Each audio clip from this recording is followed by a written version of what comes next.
Muy buenos días, tengan todos ustedes. Les doy la más cordial bienvenida a esta 11ª sesión del Seminario Pensamiento Sistémico y Análisis de Sistema que convoca la Academia Mexicana de la Ciencia de Sistemas y el Departamento de Ingeniería de Sistemas de la Facultad de Ingeniería de la UNAM.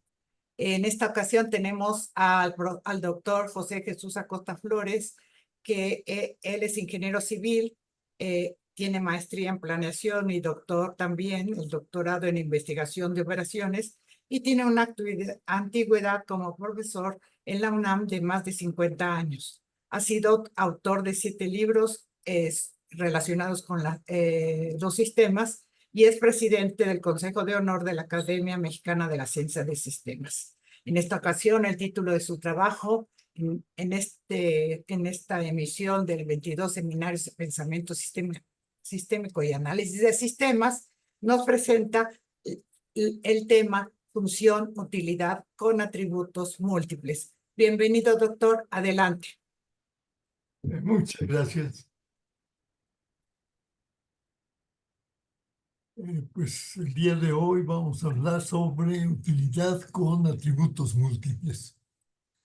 Y vamos primero a considerar los métodos elementales, después un poco de teoría, luego la determinación de la función utilidad y algunas aplicaciones.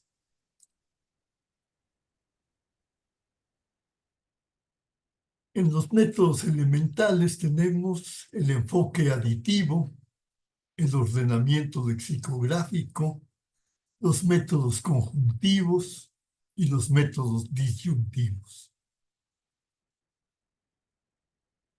El enfoque aditivo, pues tenemos una utilidad de varios atributos, x1 a xn. Esto va a ser la suma de las utilidades individuales ponderadas con un cierto valor WI. W1 para U1, W2 para U2, y así sucesivamente, y la suma de estos productos pues nos da la función utilidad, que se conoce como una función utilidad de tipo aditivo. Se ha utilizado mucho en economía, en donde las UI de XY son referencias lineales. Entonces, pues UI de XY es XY. Y los WI son los precios de los insumos. PI para el insumo I. Y aquí se supone que estos precios no varían con la cantidad. Por ejemplo, en la realidad, si nosotros compramos mucho de un cierto artículo, pues a veces nos dan descuento y bajan el precio. Bueno, aquí el supuesto es que no existe nada de ello. Siempre estos precios son constantes.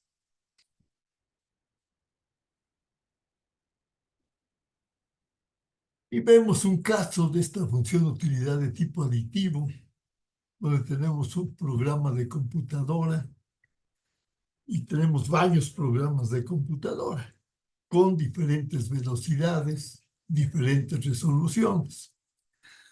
Si la función utilidad fuese de tipo aditivo, pues entonces tendríamos que esta utilidad de la velocidad-resolución sería igual a WB por la utilidad de la velocidad más WR por la utilidad de la resolución. Pero no es apropiada en este caso porque se requieren los dos atributos. Si es muy lento el programa, pues aunque tenga muy buena resolución, pues no nos sirve porque nos tardamos mucho en conseguir ciertos cambios. Y también, si la resolución, al revés, si la resolución, bueno, decíamos la resolución es buena, pero con una velocidad lenta, pues no nos sirve. O una velocidad muy baja, aunque la resolución sea muy buena, pues tampoco. O sea que están relacionadas estas dos. Mientras que aquí en la función de tipo aditivo, pues suponemos que no existen esas interrelaciones. Por lo tanto, pues podemos decir que no es apropiada una función de utilidad de este tipo en este caso. Otros ejemplos donde no es adecuado es, por ejemplo, el tiempo que pasamos con nuestros padres. Tenemos una cierta utilidad de ese tiempo, y el tiempo que pasamos con los amigos.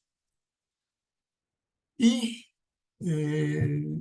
si nosotros juntamos estos dos, a los padres con los amigos, pues a veces la preferencia que sentimos varía. O sea, no nos comportamos igual cuando estamos solos a cuando están nuestros padres. O digamos, una jovencita que pues se comporta de cierta manera cuando está en una fiesta y de otra manera totalmente diferente cuando están acompañando a sus papás. De tal manera que existe una interacción, no es de tipo aditivo. Entonces, este enfoque tampoco es adecuado en este caso. El otro es donde tenemos los santuarios de aves y los aeropuertos. Tenemos preferencia por estos lugares donde están las aves y preferencia por estos lugares donde están los aeropuertos. Pero si los juntamos, pues hay interferencias en nuestras preferencias, porque pues las aves pueden ocasionar accidentes en los despegues o en los aterrizajes, si se atraviesan cuando están dándose estas operaciones en los aeropuertos, o bien inclusive a veces son succionados, las aves son succionadas por las aeronaves, lo cual pues son resultados totalmente diferentes. Entonces no podemos tener una función que nos mida de manera separada la preferencia de estos lugares para aves y estos lugares para aeropuertos.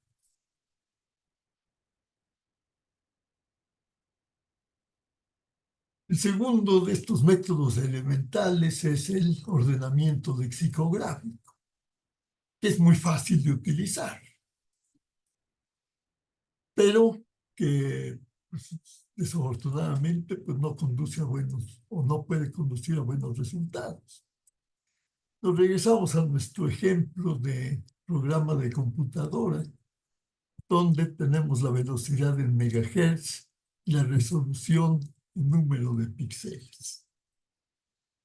Y si tenemos 16.000, una velocidad de 16 megahertz y una resolución de 1000, el siguiente 9500, 9250, 6000. Bueno, pues nuestro ordenamiento lexicográfico nos dice, pues lo primero que hay que considerar es el valor del primer aspecto, la velocidad. Pues aquel par que tenga mayor velocidad, pues nos queda, según este criterio, en primer lugar en preferencias, que sería el 16.000. Y después le siguen el 9 y al final el de 6. Cuando hay empate, pues pasamos al siguiente y ahora ordenamos de acuerdo con la resolución. Entonces uno era 9.500 y 9.250. Pues lo dejamos en 9.500.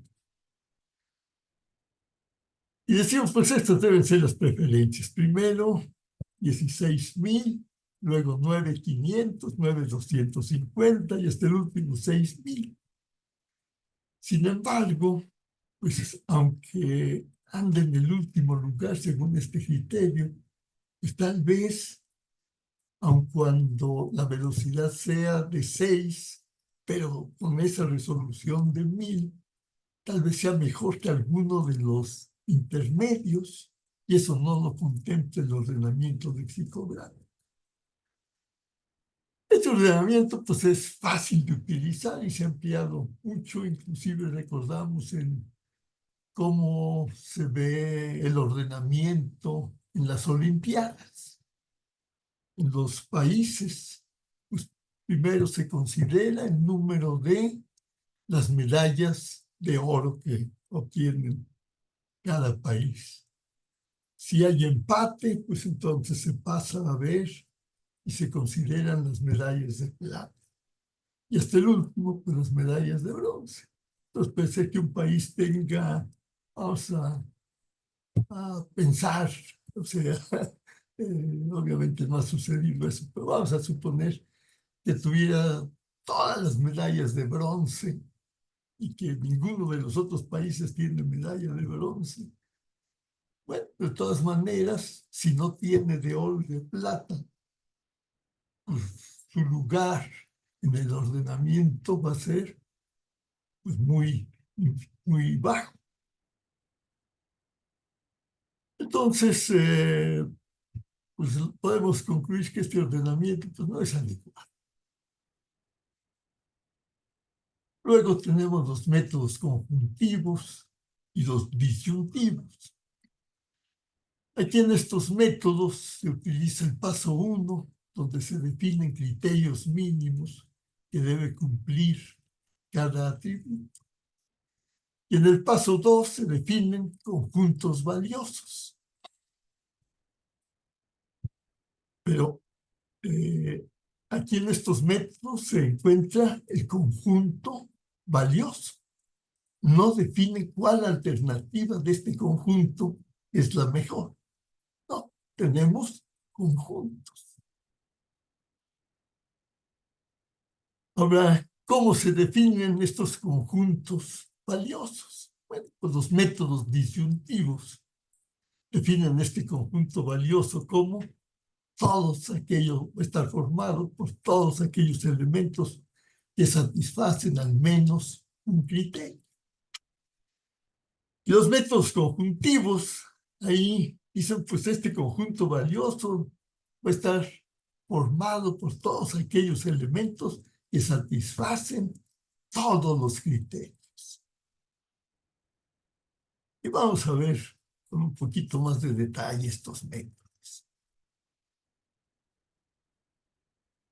Vamos a suponer que se tienen dos atributos, el atributo x1, el atributo x2, y la curva en azul es donde están las mejores soluciones.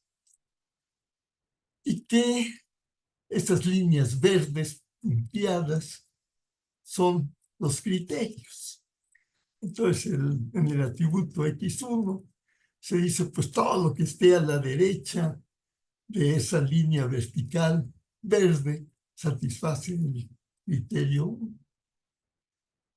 Y la línea horizontal es el criterio mínimo que debe satisfacer el atributo x2.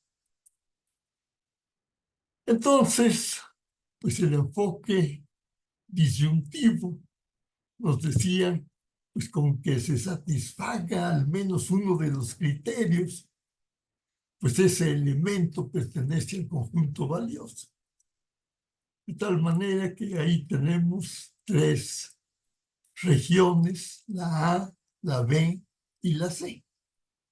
En la A se satisface el criterio 2, pero no el criterio 1. En la C se satisface el criterio 1, pero no el criterio 2. Y en la B se satisfacen ambos criterios. Pero este enfoque disyuntivo nos dice el conjunto valioso está formado por esos tres conjuntos, el A, el B y el C. Después el enfoque conjuntivo, recordamos, este enfoque nos dice que se deben cumplir con todos los criterios.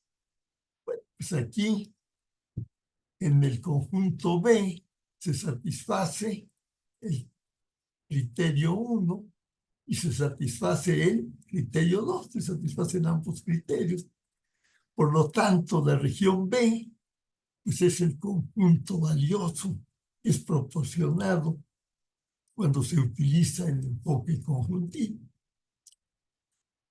Y vamos a ver con un poco más de detalle esto.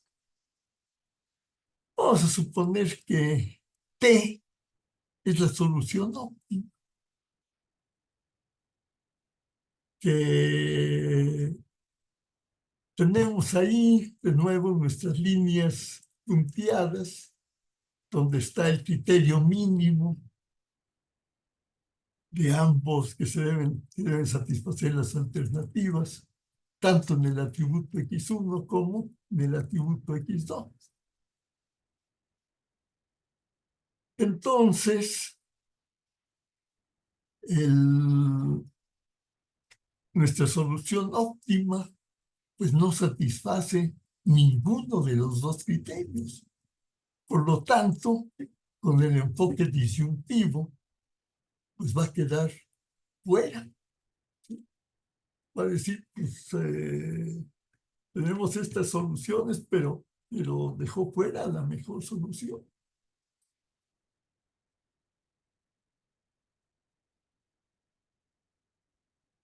Acá, de nuevo, tenemos esa opción T, que es la mejor, y se utiliza el enfoque conjuntivo. En el enfoque conjuntivo se deben satisfacer los dos criterios. Y lo vemos, pues T no está satisfaciendo los dos criterios. Por lo tanto, pues también esa que es la mejor solución, pues queda fuera. De tal manera que, pues por ello, se consideran como métodos elementales estos enfoques conjuntivos y disyuntivos, que también se les conoce como métodos multicriterios. Y pues podemos concluir que ambos enfoques son de poco beneficio práctico.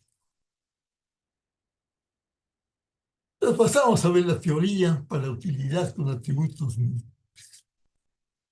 Existen dos conceptos de independencia que nos pueden ser útiles para determinar esta teoría de utilidad. Uno es el de independencia preferencial y el otro el de independencia de utilidad. Nos dicen, existe independencia preferencial de dos atributos con respecto a los demás, cuando la preferencia de uno con respecto al otro no varía con el nivel de los otros atributos. O sea que los intercambios que existen entre dos atributos, cuando están fijos los valores de los demás, pues son ciertos valores. Si nosotros cambiamos los demás, el valor de los demás atributos, y estos intercambios no cambian, decimos que existe independencia preferencial. Ahora, con respecto a la independencia en utilidad, nos dicen existe independencia en utilidad de un atributo cuando su función utilidad tiene la misma forma al variar los niveles de los otros atributos. O sea, antes en independencia preferencial eran dos atributos donde veíamos cómo andaba uno respecto al otro. Aquí no. Aquí es uno solo de los atributos y ver cómo se comporta con respecto a los demás. Y nos dicen que tiene la misma forma. Bueno, pero ¿qué quiere decir que tenga la misma forma? Pero lo que quiere decir es que una función utilidad, U de X y otra función utilidad, U' de X, se dice que tienen la misma forma, cuando una es una transformación lineal positiva de la otra. O sea que esté multiplicada por una constante positiva y B puede tener cualquier signo. Ahora, si se cumplen estas dos propiedades de independencia, la independencia preferencial para todos los pares de atributos y la independencia de utilidad para cada atributo, entonces la función utilidad la podemos establecer de esta forma. Es 1 más k por la utilidad de x1 a xn. Va a ser igual al producto de 1 más k por k1, 1 de x1, por 1 más k por k2 por u2 de x2, más puntos suspensivos, 1 más k por kn por un de xn. O sea, como lo tenemos ahí, el producto de I igual 1 a n, donde tanto U de x1 a xn como las UI marginales, UI de xi, deben tener escalas de 0 a 1.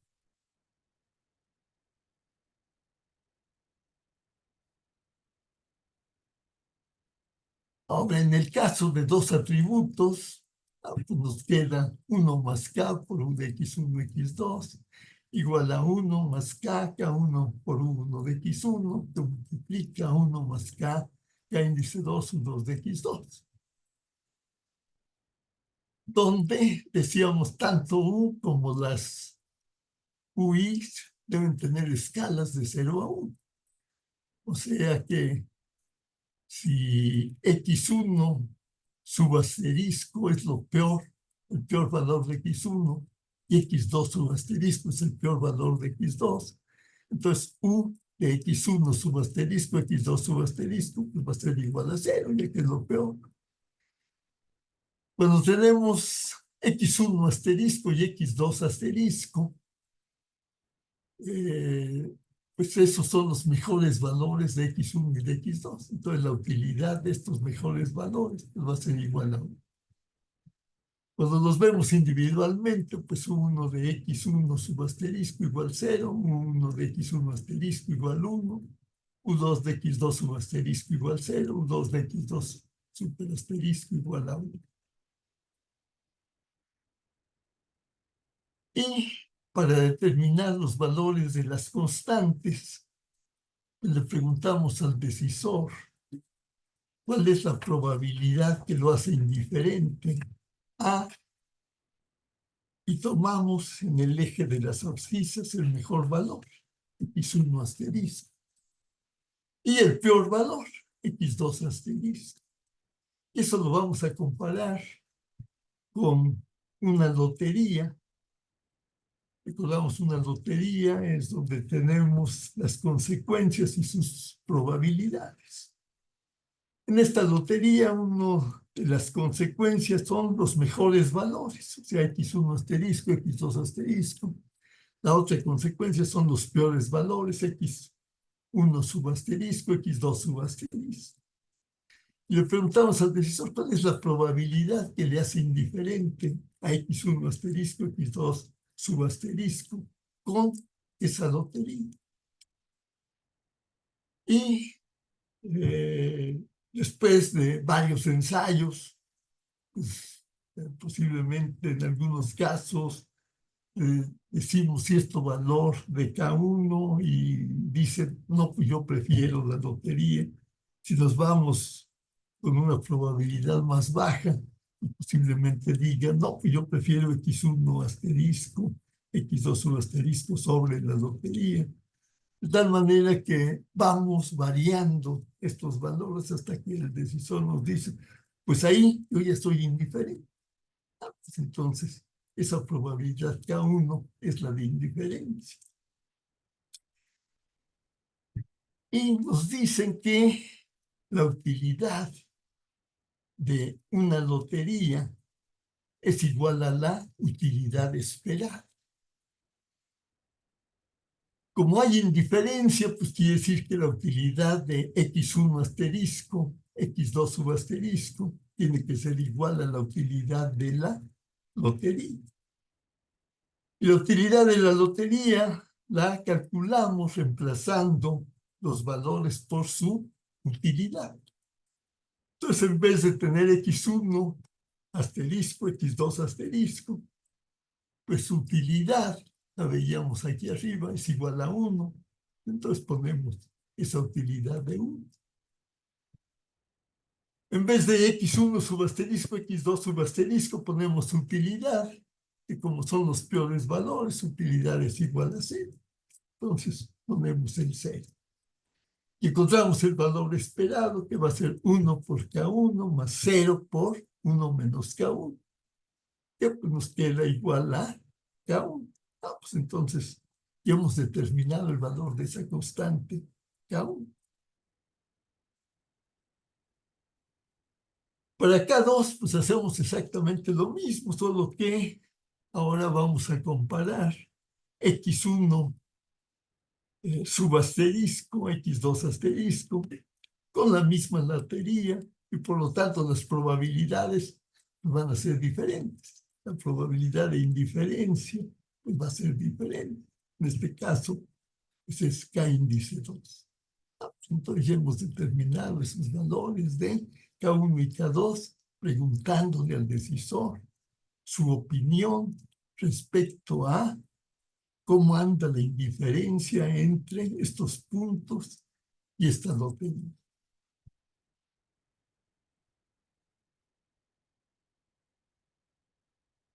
Y aquí en la gráfica pues le ponemos que en el origen pues utilidad es 0, es lo peor que puede suceder. Que en este punto x1 asterisco, x2 asterisco es lo mejor que puede suceder, pues utilidad es 1.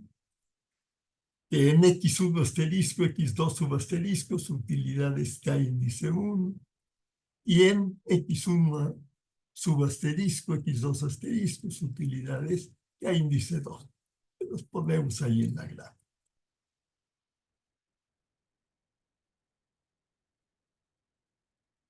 Entonces vemos ciertos pasos que nos permiten determinar esta función utilidad con atributos múltiples. Primer paso es, pues tenemos que establecer cuáles son los atributos y cuáles son los rangos en los que pueden estar dichos atributos.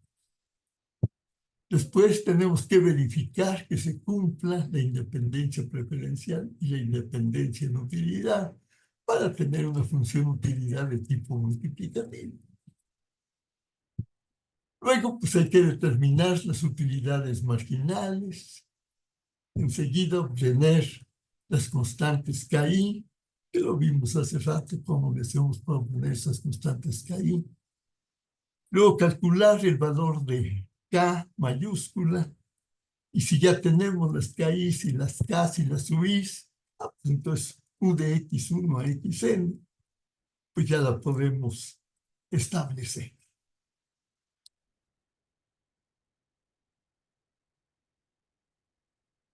Y vemos un ejemplo. Vamos a suponer que tenemos dos funciones utilidad, o sea, son varios artículos que pesan diferente y que cuestan diferente. Y que, pues, mientras más ligeros, los preferimos más. Y mientras más baratos, pues también los preferimos más. Entonces, si pesa 20 kilos, bueno, el rango anda entre 20 y 50. Si pesa 20 kilos, pues es el más ligero, entonces su utilidad va a ser 1. Si pesa 50, pues es el más pesado, entonces le asignamos arbitrariamente utilidad 0. Tenemos un peso intermedio de 40 y pues suponemos que lo hemos evaluado y es 0.6. En el otro atributo, en el de costo, tenemos 50, 100 y 150. Entonces el costo más económico pues es 50, pues su utilidad es 1. El más costoso es 150, entonces su utilidad es 0. Y de 100, como se trata en este caso de una línea recta, pues va a ser 0.5.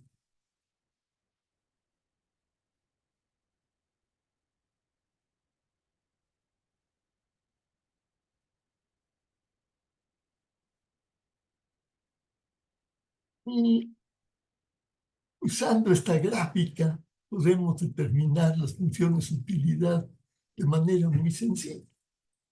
Por ejemplo, si queremos determinar la utilidad del punto 50-100, 50-100 está en el eje de las ordenadas.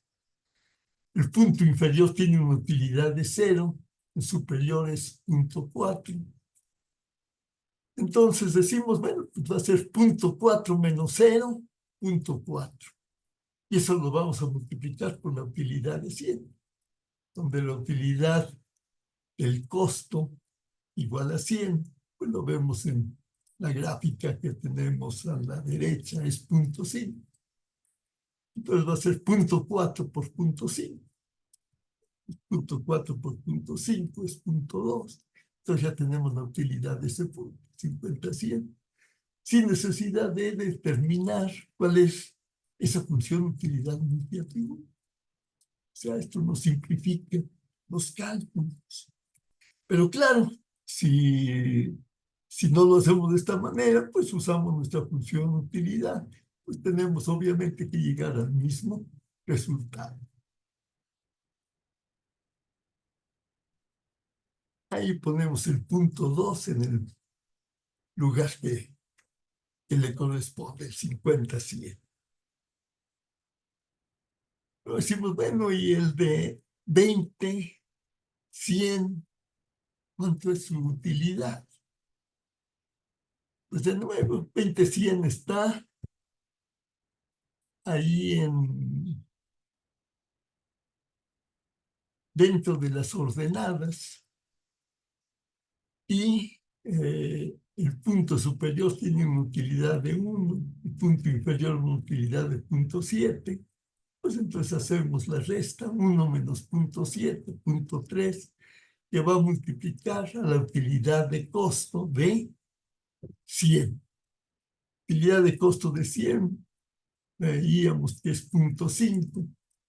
Entonces, 1 menos 0.7, 0.3 por 0.5, es 0.15. Y a eso hay que sumarle el 0.7. Entonces, 0.15 más 0.7 nos da 0.85. Y así podemos, bueno, aquí ponemos el 0.85 en el lugar donde está el punto. Y así podemos continuar con diferentes puntos y obtener sus funciones de utilidad.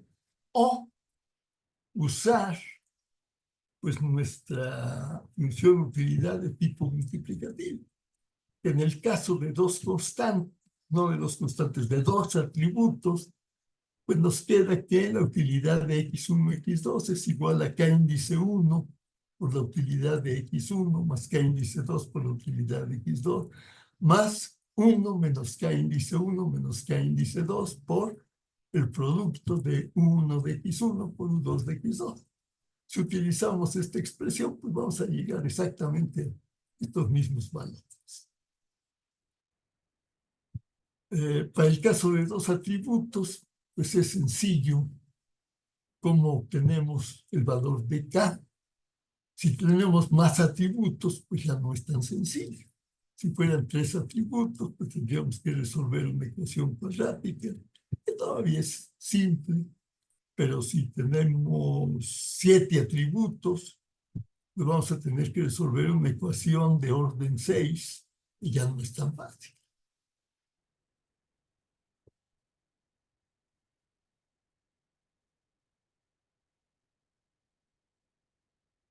Ahí está el cálculo de probabilidades de otros puntos.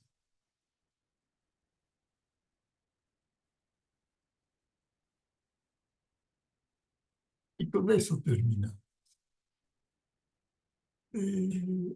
O sea, nuestra conclusión de esta plática es que en muchos problemas existen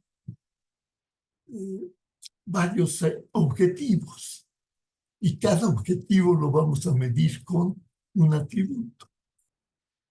Si tuviéramos una opción que fuese la mejor en todos los objetivos, ya no tendríamos problema de selección, pues esa es la mejor acción. Pero normalmente pues no existe eso. O sea, hay alternativas que son mejores en ciertos aspectos, pero son peores en otras, y por ello necesitamos un método que nos permita determinar cuál es esa mejor opción. Y ese método pues, es el determinar nuestra función utilidad. Con ello, pues cada una de estas de estos vectores de atributos, los sustituimos por su utilidad correspondiente. Y la utilidad pues, va a ser la utilidad esperada. La utilidad de cada alternativa va a ser la utilidad esperada. Y aquella alternativa que tenga la mejor utilidad esperada, pues va a ser la que se debe elegir, obviamente, como la mejor. Pues con esto terminamos el día de hoy. Y pues agradezco mucho la invitación que se me hizo. No sé si existan preguntas. Eh, ¿Cómo no? Con todo gusto, doctor. Podríamos ver su última diapositiva, que es la de la referencia que le pone ahí. La que tengo. Ah, muy O, bien, está bien. Pues le agradecemos mucho, doctor, y vamos un momento.